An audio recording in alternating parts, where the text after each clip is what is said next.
Sa number 4, Senador Bam Aquino nagklaro nga sila sa gihapon kaupod sa independent bloc sa Senado, nanday Risa Hontiveros kag Francis Pangilinan. Ini sa tunga sa nagagwa karon nga balita nga laban nga matabo nga magaupod sila ni Pangilinan sa majority. Ginapaabot ang pagpamuno ni Pangilinan sa Committee on Agriculture kag si Aquino naman sa Education. Si Aquino ang yara sa Bacolod kag nagbisita kay Governor Eugenio Salacson kay inasang aga lakip ng pagpasalamat sa suporta nga nahatag sa iya. Sunod sa iya, importante ang mga komitiba nga ila makuha kag padayon pa ang pag-finalize nila. Ini ang ilang ginaistoryahan kag mahimo nga bangod sa mga committees nila, magabutang ini sa ila sa nagkalain-lain nga mga lugar.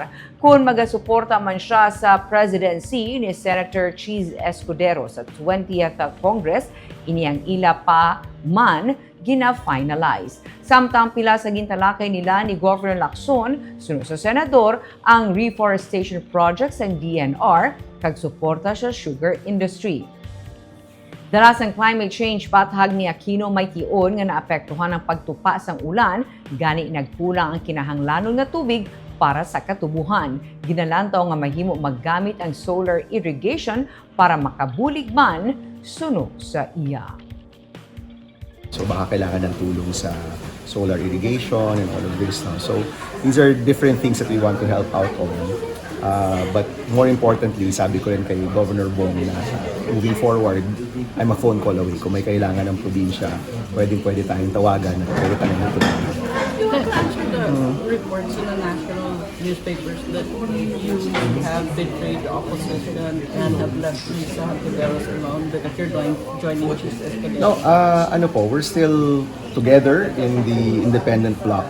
But syempre right now we're finalizing the committees, no? And as I've said before in previous interviews, the education crisis in our country needs to be addressed. So mahalaga po yung committees na makukuha natin. So pinag-uusapan namin yon, we're finalizing. But definitely pagdating po sa mga stands on many issues, we're all still very together on that.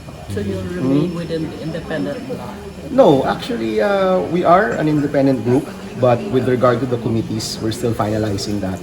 And we might end up in different places also because of the committees also.